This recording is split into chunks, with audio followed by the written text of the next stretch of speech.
Peace TV, the solution for humanity.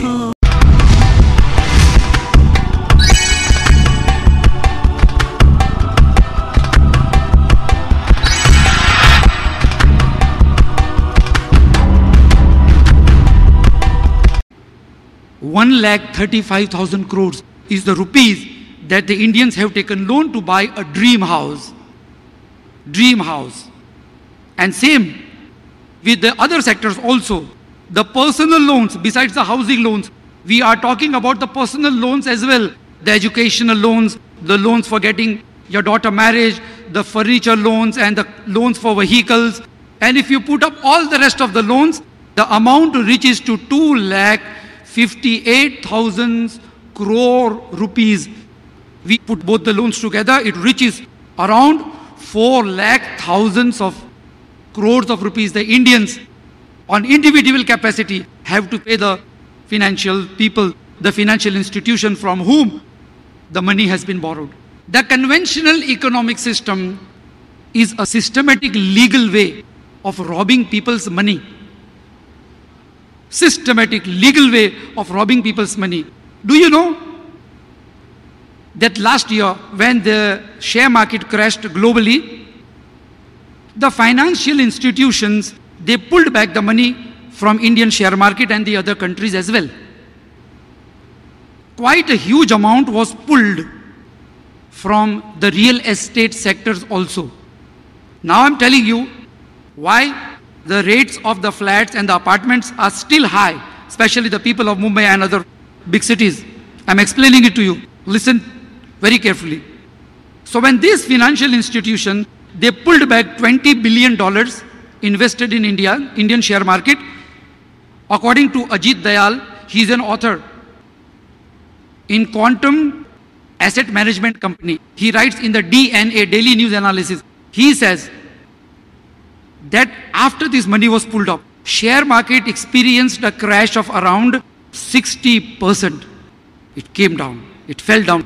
But the real estate market, it experienced a mere fall of only 18 to 20%. That's all. Only 18 to 20%. Why? And he gives the reasons. This is a national newspaper. He gives the reason saying that the public sector banks, our nationalized banks of India, they pumped in no less than 32,000 crores of rupees in the real estate. And where did these banks get the money from? Let us go back. When we are earning, most of the Indians, we are salary classed. People are in government offices, people are vendors, people are salesmen. As a huge part of our country's population, India's population, is working class, middle class. And when they start their family life, they dream of a house that I will collect some money and buy a house in future. So they collect the money, and where do they put the money? They put the money in the banks. We all know that.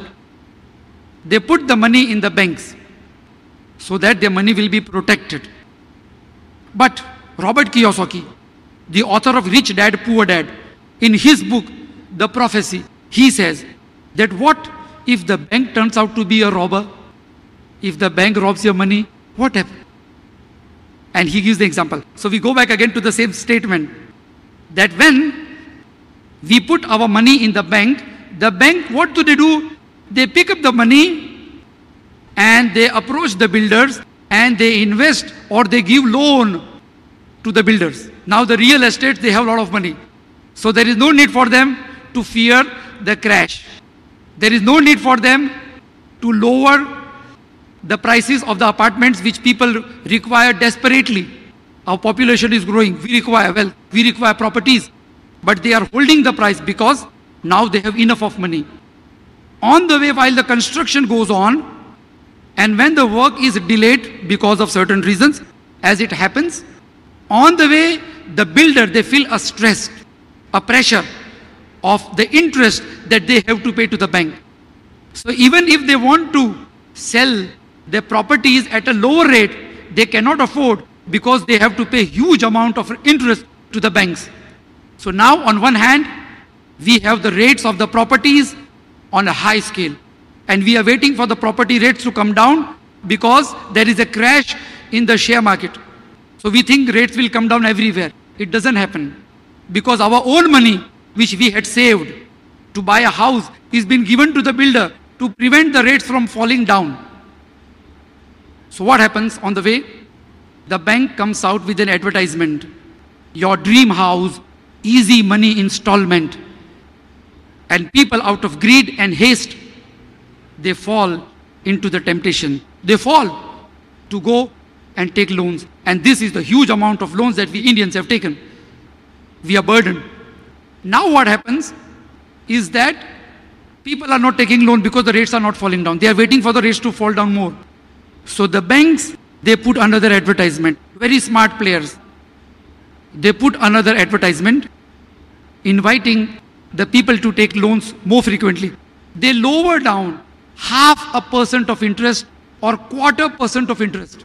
They don't want you to go out of their clutches. They want you to remain a debtor throughout your life. They have to pay salaries, they have to pay the rent, they have to pay fat salaries to the CEOs in millions.